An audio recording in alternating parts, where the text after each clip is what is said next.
Alright, ladies and gentlemen, welcome to another Flight Sim fan video. With the recent purchase of my new PC, I thought I'd do a 747 startup video, just to kick off the new, I guess, era of videos, you can call it, the new quality of videos that's going to be coming out soon. We're here at Pearson, Fly Tampa's Toronto Pearson. I'm using a PTA tweak, Ultimate Realism Pack tweak. What else?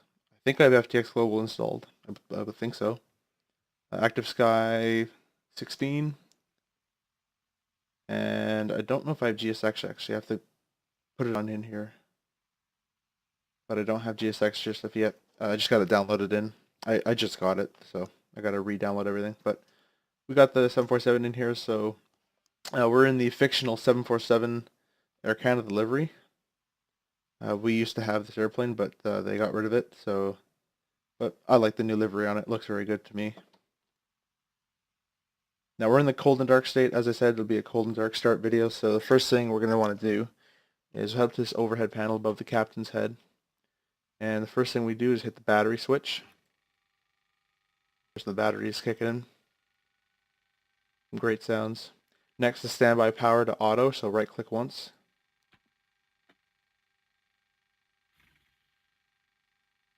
And we'll let that come online. So we'll wait till the FMC, this computer right here, this comes online. And we'll connect the ground power through that once that comes online. For now, we'll head up back to the top panel and we can arm our emergency lights by just clicking the guard. We will leave the APU off until we're ready to, until we're going to do the before start checklist, and then we'll push back.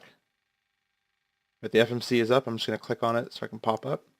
We'll do FS actions, ground connections, and we'll request all of these. And so we're asking for ground power, we're asking for air start unit, and we're asking for air conditioning.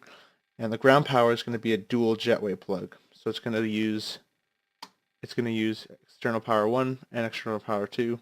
They're already connected, so what we do is hit 1 and 2. There they are. With that connected, we'll head over to the Copilot side here. Under the packs section, we'll turn on the packs just for now. Put them on the normal.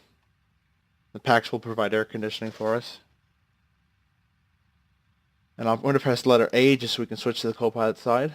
And if I look up, we're above the Copilot, and you can see that our temperatures, flight deck and passenger temperatures on the auto mode. You can set it manually if you'd like, but I'll leave it on auto.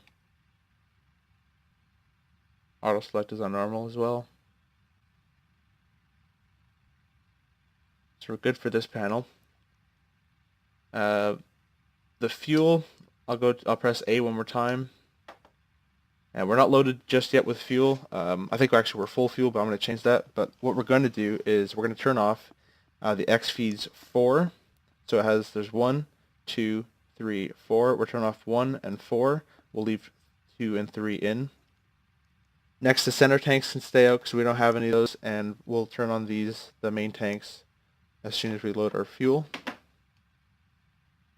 We'll signify that we are on board, so we'll hit the beacon to both.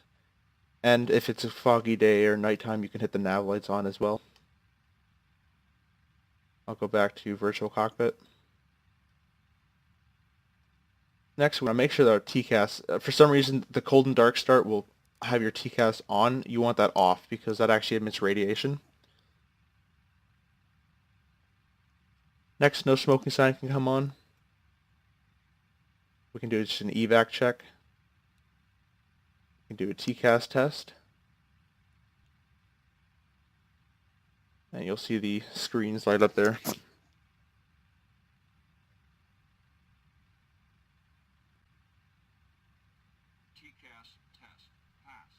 There we go, cool. We'll head up here, and before we start engines or AP, we'll do a fire test. We'll hit it one more time.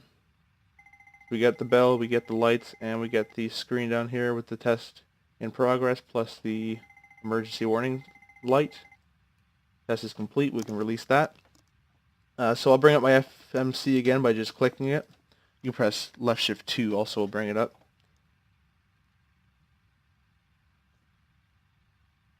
and we'll do fuel, and we'll do, let's say, we're going to Montreal, let's put 80, that's a lot, let's put 70, let's put 75,000. That's also a lot, but whatever. I'm not paying for the fuel. We'll do return. Our fuel is loaded.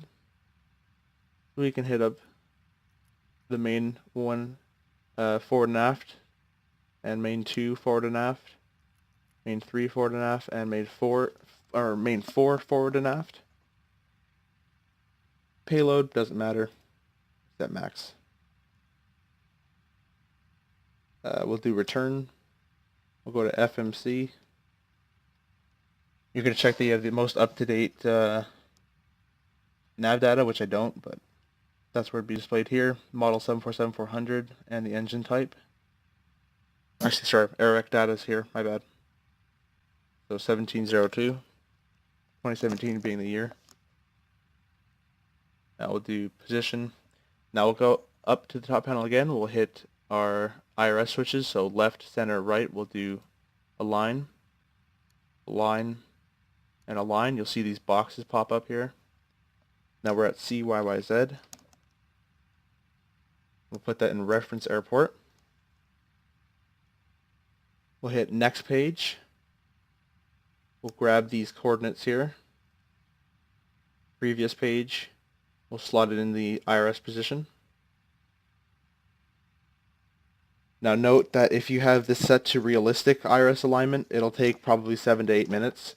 But as you can see here, I have it to instant, so it'll take, well, it's instantly done. So we'll just go nav, nav, nav. And they're aligned already. If they're not aligned, if you have it set to realistic, just wait till that timer counts down to 0 and then just put it to nav. In the meantime, we'll go to route.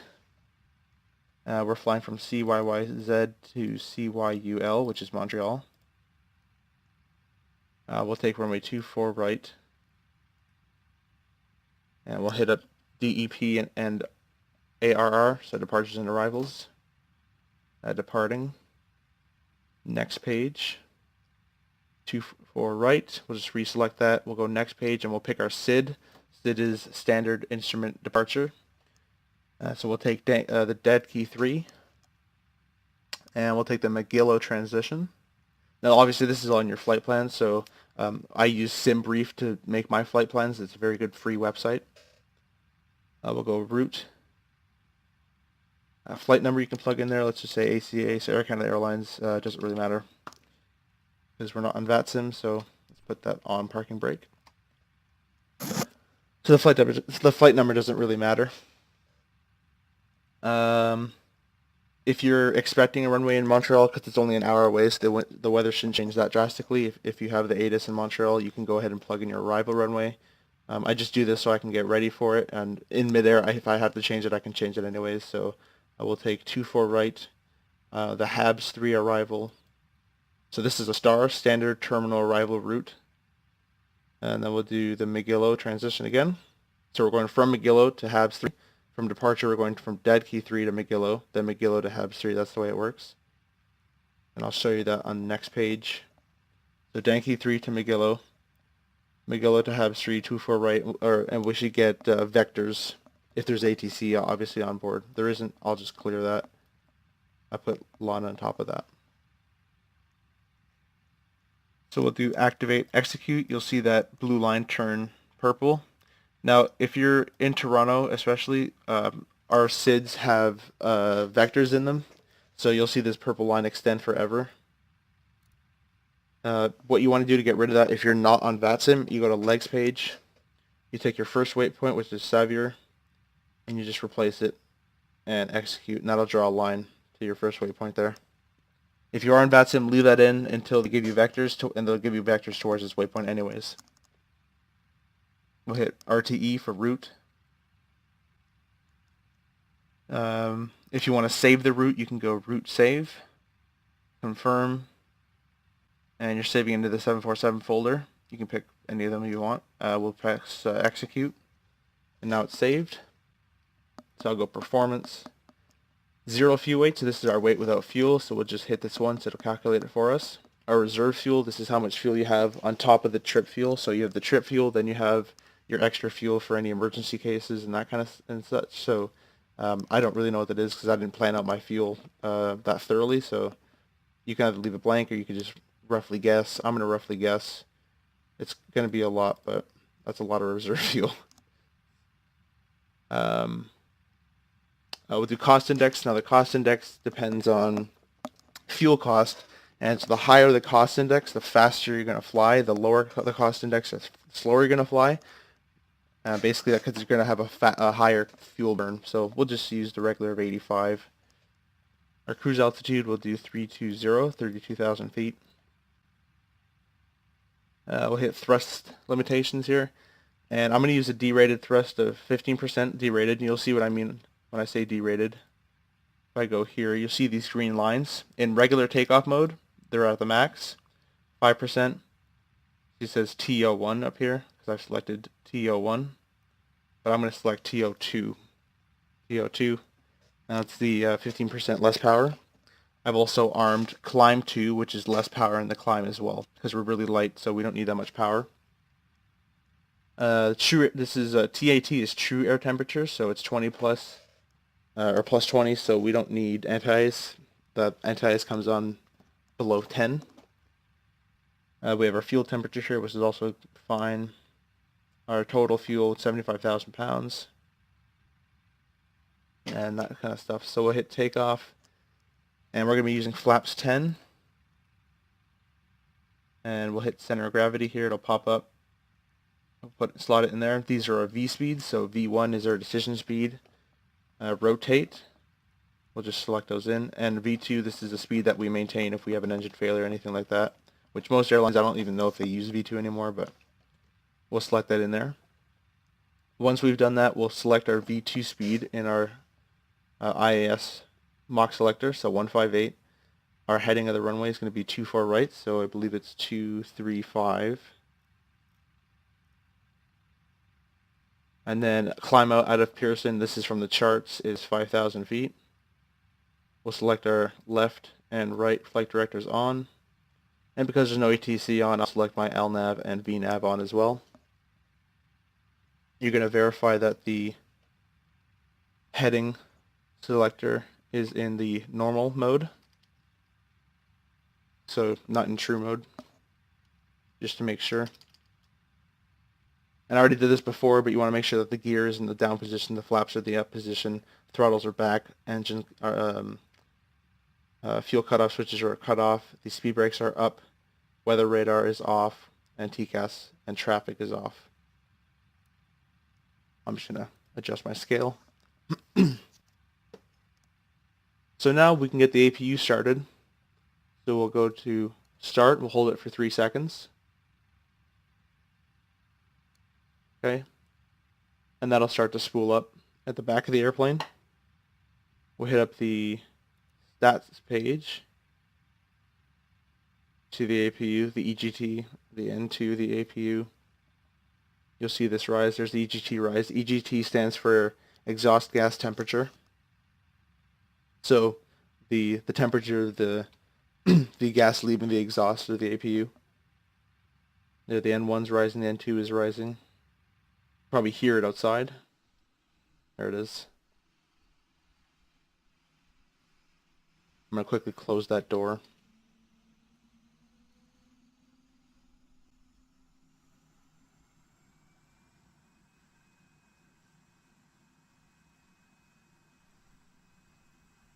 And you can see that little exhaust there where the APU is. And we did our APU fire test, so that means we were able to start that up. If we have any failures, it should warn us about it. With the APU online, we're going to come up top and select APU Gen 1, APU Gen 2. That'll deactivate our external powers.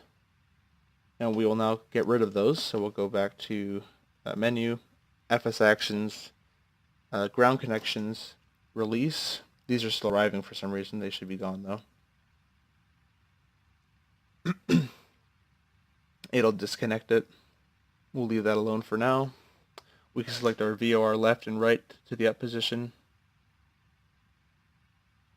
Our auto brakes can come into RTO. Our fuel pumps are on and our fuel is loaded, so the depot sign can come on. If you're on VATSIM, you want to select your VHF left and your mic. Also, they give you a squawk code, which is punched in here, whatever it may be. We'll leave the hydraulics off until usually they're giving clearance to get turn on the hydraulics. The reason being, if someone's working on the wing or something, you start moving you start putting the hydraulics on, those surfaces start to move, so it could actually trap someone or even kill them. So you want to get clearance before starting those. Obviously, in the sim, we don't have people working on the wings, so you could start it whenever you want, theoretically, but we'll turn it on a bit later. I don't have GSX, so I'll have to use the PMDG pushback system, which shouldn't be too bad. With that removed, we'll go to removed, and that'll say chocks inhibit, meaning that they're all released and they're not connected to the plane anymore. Also, what's good is I look up a checklist, so if you look up 747-400 checklist, you can get a checklist to follow, which is kind of cool. Just going to realign this. There we go. And now, if you have the altimeter, you get this through the ATIS, or if you have a weather app or something, which I do. The ATIS can be found, I think, you can find it in the air traffic control menu. I forget where that is. Or if you're on VATSIM, you just tune into the frequency of the ATIS. But my weather app is telling me 2992, so we're already there. And you can see that because this yellow line here indicates the level we're supposed to be at. So if I was like this, it means we'd be below sea elevation there. By pressing B, you can just reset that as well. So we'll get our engine page here. Let's say we've been cleared to start up the hydraulics, so let me bring up the hydraulic page, just so you can see what's going on.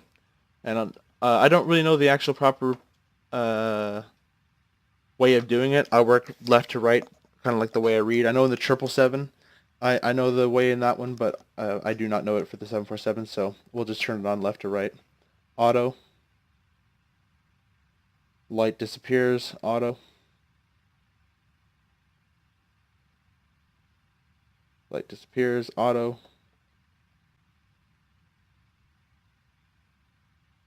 And auto. There it is. Perfect. So the hydraulics are up. I will go back to stat. And if you go back to your FMC, you can go to root, takeoff, and that center of gravity you plugged in earlier gave you a trim setting. See how it says 6.3? We're going to plug that in as best as possible. Now the 777, obviously, it gives you also a trim tab readout, which I don't believe it does here. It doesn't, yeah. But in the 777 it does. We should be good to start pushback. So we'll go to menu, FS actions, pushback, and we'll go turn tail to the left, 90 degrees. I have no idea where he's going to take me because these usually end up pretty badly, and that's why I have GSX. I'll have to reinstall that soon though. Let's do 272 feet. I don't know why that seems like a nice number. Start. Go ahead. We've been cleared for pushback and start. They want the tail to our left. Roger that. Ready for pushback. Tail to the left. Release brake, please. And park brake released. I'm also going to be using track IR. You can see me look to the left and to the right. That's very handy for especially VFR flying, or if you do sims like DCS, Digital Combat Simulator, which is a combat simulator. You really need track IR so you can look behind you and find the other aircraft that are trying to shoot you down. Or VR works for that as well.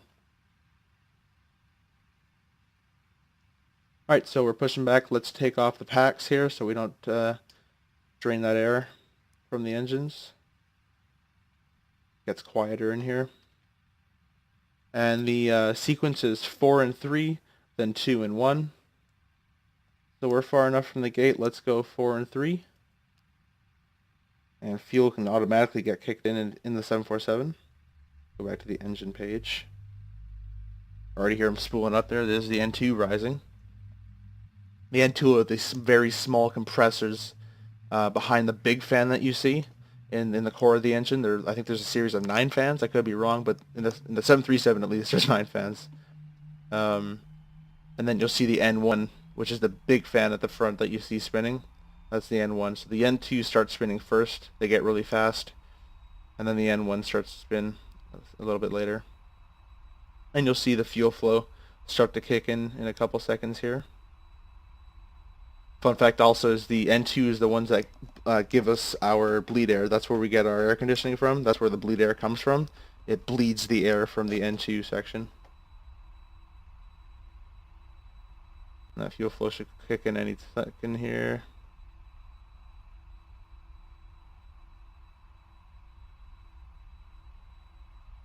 These engines take a while to start up.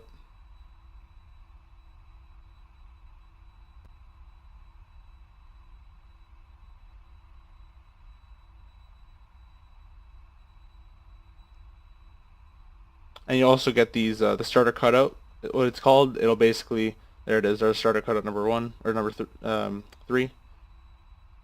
And number 4 will kick out in a second. And that's an automatic feature.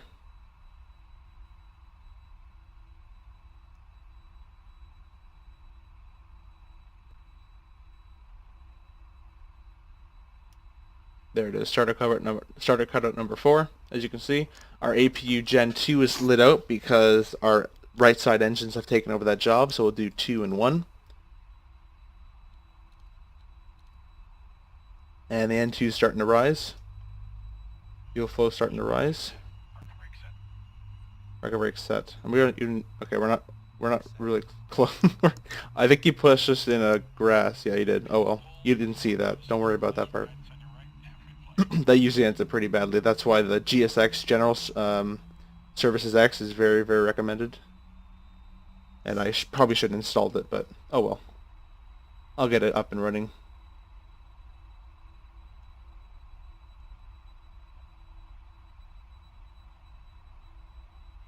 And again, our EGT, our exhaust gas temperature for all 4 engines, N1 for all the engines, and our N2. Also have oil pressure, oil temperature, quantity, and vibrations of the engine. Starter cutout will come soon here for 2 and 1. And it also the job of APU Gen 1.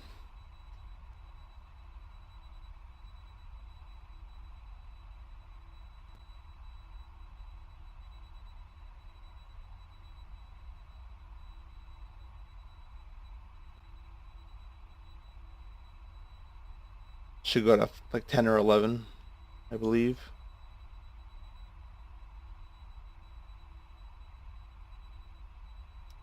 There, yeah, at 11 or 1.1. And number 2, there it is. So wait for that light to be extinguished. We'll wait for these lights to be extinguished, and we can select the APU off after that.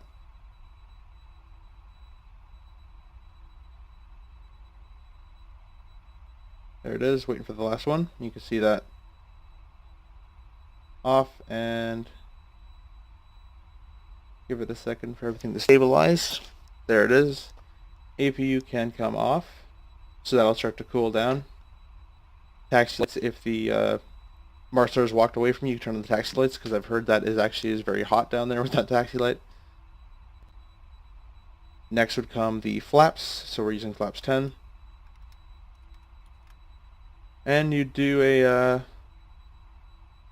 a flight control test. So ailerons left, ailerons right. So this one goes down, or goes up, goes down, goes up, goes down. Elevators up, elevators down. Neutral and rudder left, rudder right.